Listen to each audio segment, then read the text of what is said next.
Ay, hala, mao na itong classmate sa una. Huwag na mo eskwela.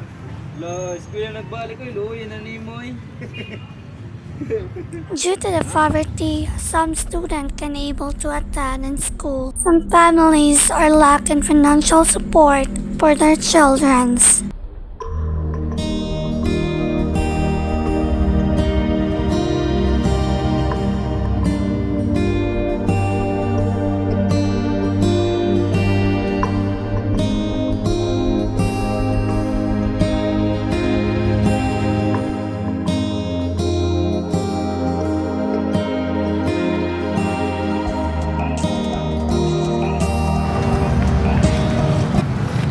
Education is the foundation of opportunity. Dapat ang tanang kabataan na ay katungod mo eskwela para sa nindot oportunidad para sa ilang kaugmaon.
Program sa government and then pwede magpailahila ka din pilidad, taga-asa, kung sa ka nga beneficiary.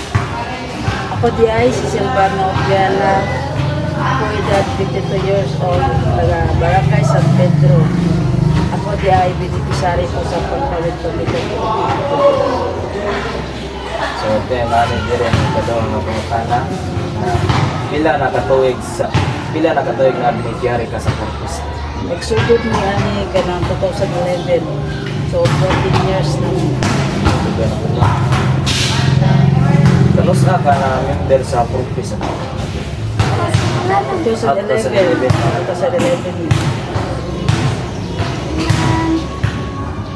Pili anak ni mo rin sir.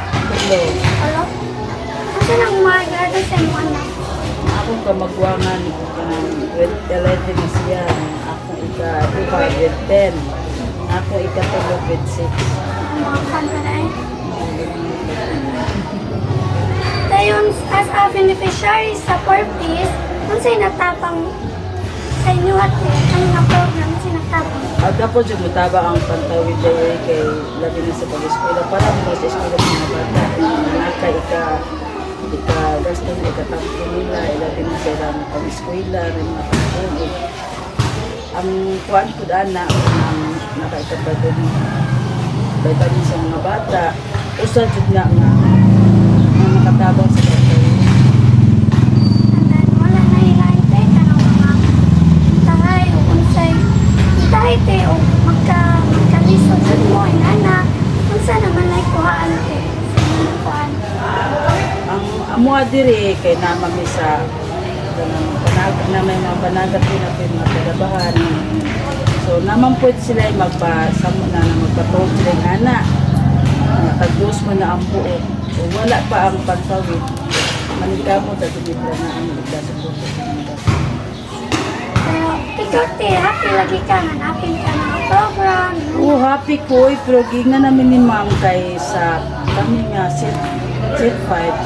Graduate naman dito mayroong mga bata kay dugay na sa akong pagka-purpose dugay naman mi pero dako mi ko salamat sa pagtawid kay dako jud ikatabaw sa mga anak nila dito sa pamilya. Thank you kayo te. Ayan na. Naman tayo.